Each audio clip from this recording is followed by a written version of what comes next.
Let's cut to the chase. This here is my Leica M240. This is a camera that I've owned for 4 or 5 years now, and it was one of the cameras that got this YouTube channel off of the ground. In more recent times, I just haven't been using this camera as I've just not been getting the enjoyment out of it that I once used to. And in this video, we're going to go through why that is, and also show you some of the images and videos from the last couple of trips that I took out with this camera. First up, it's probably worth us touching on why I bought this camera in the first place. This is a camera that I bought to document my life. I bought this to be a bit of a daily driver. It's never really needed to be used for any professional work. It's always been in a lineup alongside other cameras, things like my Fuji X-T4 that we have now. This has always been a camera that I've had to use for fun and to take with me wherever I went. Long-time supporters of this channel might actually remember one of my first few videos where I actually spoke about that I was going to sell this a couple years ago, and obviously it never went. So this is a camera that I've had a bit of a love-hate relationship with for a while now, but over the last year or so I've decided that it is finally time to let this camera go. Let's start off with the good things. I've absolutely loved shooting this camera. It's pretty small, it's pretty portable, and it is built like a brick. The build quality of the Leica cameras is second to none. And it's that really kind of drawed me to like it in the first place. One of the biggest pros with these cameras will always be the lens choice. The lens options out there are incredible. If you think about the actual Leica lenses, which I owned towards the start of my ownership of this camera, then them lenses are obviously very well known for being nigh on perfect. However, in more recent times, you'll know that I picked up Voigtlander lenses as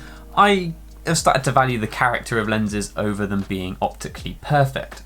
I think one of the things that really highlights how much I've enjoyed using this camera is the fact that it has outlived multiple different mirrorless bodies. Like I said earlier, I've always owned this camera and another one at the same time for more kind of professional needs and things that might require things like zoom lenses. If you think about that, I've had a 1DX Mark II, I've had an X-T2, I've had an X-T4, I've had a Sony a7 III, I've had a Canon M50.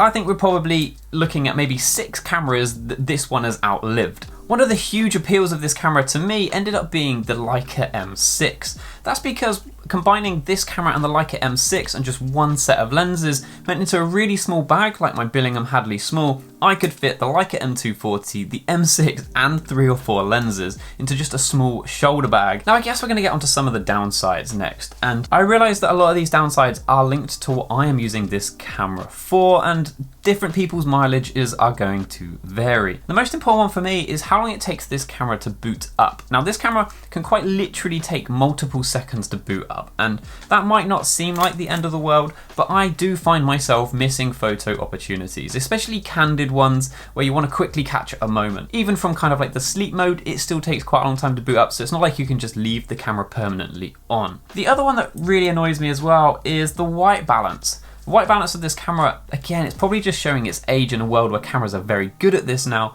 but the white balance often misses in this camera, and you probably have seen that in some of my previous videos, and you might even be able to spot it in some of the images throughout this video. There are, however, a few other negatives that you can work with. One of the big ones is that the sensor in this camera is really bad at highlight retention. One of the really easy ways to counter that is to set your exposure compensation down a little bit. Now the downside to that is the fact that it then kind of leads you into a world where you have to edit your images because all of your images are now slightly too dark because you've tried to retain the highlights. Another thing as well, again, links back to me wanting to document my life and living in the UK, is that it always rains here, and this is a camera that is not weather sealed. One last thing, and I probably talk for a lot of photographers on this one. If you look through my Lightroom library, there is one thing that is very absent from the images, and that is myself. This is a camera that is not very easy to hand to someone and ask them to take a photo of you. Even people that are somewhat used to handling cameras, still receiving this body, have no idea what to do.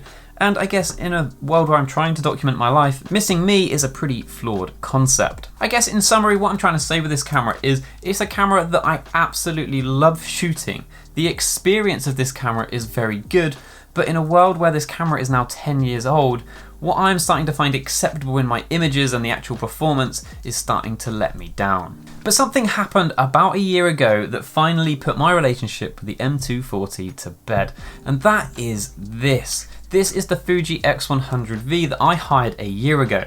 I actually hired this camera just for some video content, but ended up buying it weeks later because I just couldn't shake the feeling. I absolutely love shooting this camera, and for me personally, these two cameras fill the exact same void. They are both used for the same purpose of documenting my life.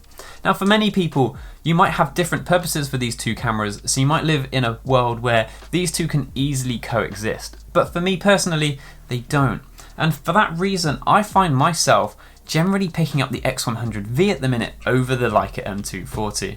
The Leica M240 does have the more premium feel to it, and arguably a closer to analog experience with its optical viewfinder, but the X100V on the other hand is smaller, it's lighter, it's weather sealed, it doesn't overexpose all my images, it doesn't miss white balance, I can actually just take the JPEG straight out of the camera and use them, and importantly I can hand this camera over to somebody else and they take a picture of me, filling that gap of me not being in any of my own life documenting. One other thing as well, one of the biggest flaws with the X100V is the fact that it's got a fixed lens. However, the two lenses that I shoot on the M240 are generally a 28mm and a 50mm, and you can adapt both of those on the X100V and still end up with a smaller, more lightweight package. So is this the end of Leica on the channel? Now I suspect the answer to that is going to be no. Now under no circumstances am I going to be selling my M6. I love that camera, it's my absolute pride and joy. However, from a digital perspective, I think that I would like to try two different cameras. One of them is the Leica Q, which is arguably the most direct comparison of a camera to the X100V,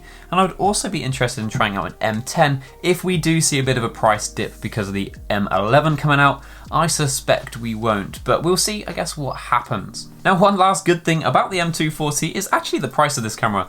I think this camera is going to sell for slightly more than I paid for it 5 years ago. Just because of all of the Leica price bumps we've seen recently, the price of these cameras has actually slowly increased over time. And I think that would be a first for me, especially from a digital perspective. If you've enjoyed this video, please do not forget to like and subscribe. I'm hoping we're going to hit 10k subscribers this year. Be interesting to see where we end up, but I would love to have you along for the ride. We've also got a few new Fuji cameras coming to the channel, and I'm going to be recording them videos this weekend, and I cannot wait to share them with you. Thank you for watching, and I hope to see you in the next one. Cheers.